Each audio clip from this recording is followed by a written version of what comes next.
Hello and welcome to Threefold Farm. I'm Herbalist Leo, and today I wanted to speak to you a little bit about menopause and inflammation and how important it is to reduce inflammation all the time, but especially in premenopause and menopause. So what really are we talking about when we talk about inflammation? When we talk about inflammation really have a very bad PR, and people um, like are against inflammation. But inflammation is really the body strategy or mechanism of healing itself when there is either a pathogen or a damage to a tissue. It's what the body does in order to heal the tissue. But what happens when that's something that irritates the tissue, be it either a pathogen, a toxin, or whatever, is coming into the body again and again and again and again. So the body is attempting, every time it comes into the body attempts to heal itself. And it's in that attempt, it's kind of create a lot of heat. There is a lot of metabolism. And when the inflammation turns from an acute inflammation to chronic sustained inflammation, the inflammation itself starts to damage the tissue. That's why, while chronic inflammation is something we welcome in the body in case of a tissue damage or in case of disease, sustained chronic inflammation is something that we want to avoid and reverse. So what are the things that come into the body on a regular basis, and where do they come through usually? It could be toxins that come either from the environment or from the food that you eat. Either sugar or processed food are pro-inflammatory and will create inflammation in your body. That is also true to food that you are sensitive or even intolerant to. If you are sensitive to gluten, every time that you eat gluten, it irritates the tissue, and the tissue wants to heal itself, so it will produce inflammation. Insufficient sleep. If you're on a sleep debt, if you don't sleep 8 to 9 hours every night, you will create brain inflammation that will manifest as brain fog or memory loss or mood disorders. Stress by itself can produce inflammation. Nutrient deficiencies is another thing that can produce inflammation. So you want to reverse the inflammation. What happened with inflammation in premenopause and menopause? Like I said in the past, premenopause and menopause are very sensitive time in a woman's life because hormonal transition doesn't stay in your uterine. It's not just the uterine that goes through premenopause and menopause, it's the entire endocrine system. And if you have inflammation in your body that is sustained and chronic, then that inflammation will have impact on your endocrine system, on your hormones.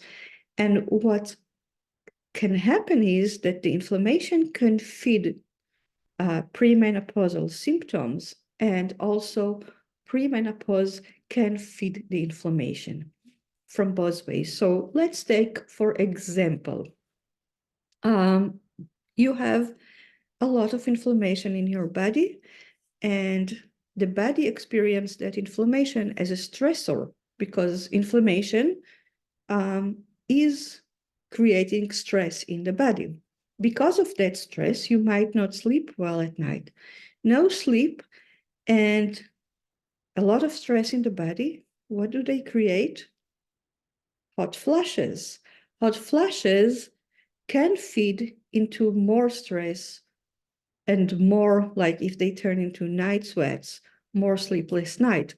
So this whole thing of inflammation, no sleep, hot flashes, and then you don't sleep at night, which increase inflammation in the brain, and you have a cycle that is refeeding itself again and again. It's true also about insulin resistance and abdominal fat. Insulin resistant and abdominal fat, among other things, create inflammation in the body. And we know that premenopause and menopause, and I talked about it a couple of weeks ago when I talked about the relationship between menopause and insulin resistance, that women that have a tendency, either genetic or because of lifestyle, for insulin resistance will develop insulin resistance in premenopause and in menopause because of the hormonal changes. There is a tendency for that to happen. But if you have already sustained chronic inflammation in your body, that increases your chances to develop insulin resistant and abdominal fat. The thing is that when you have insulin resistant and abdominal fat, you will develop inflammation. So that's another vicious cycle that the body can go into and just, go into and never stop unless you stop it. So how do we stop it? 85% of your immune system lives in your gut. So let's start with the gut. The first thing to do is, of course, to remove what irritates the gut. So if you have food sensitivity, if you eat a lot of sugar, simple carbs, if you eat a lot of processed food, or if there is another way that toxins come through your body, you want to remove them because you want to remove the irritation on the tissue. The second thing you want to do is you want to awaken again the digestive system, because a lot of people with chronic inflammation, the body is kind of exhausted. It used all its resources to create this inflammation over a long period of time, and their ability to absorb nutrient is a little compromised. So overall, you want to give a boost to bile and digestive enzymes so you can digest better and absorb better and get more nutrients into the body. The other thing is you want to take care of your gut bacteria.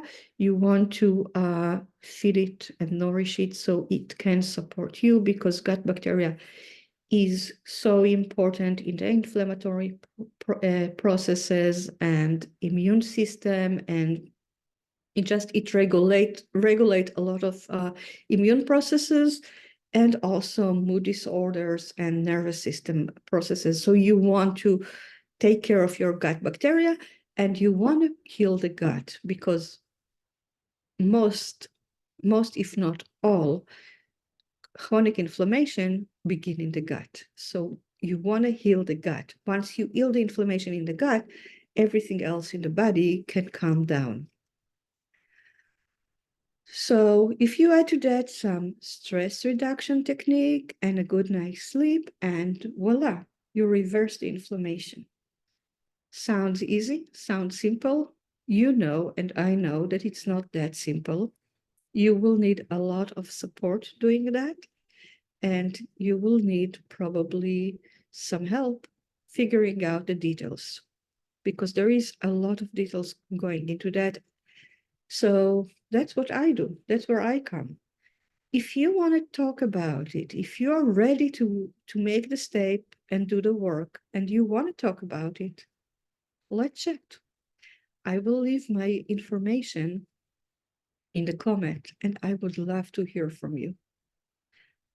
Thank you for listening. I hope it helped you. Let me know what you think. I would love to hear from you. Bye.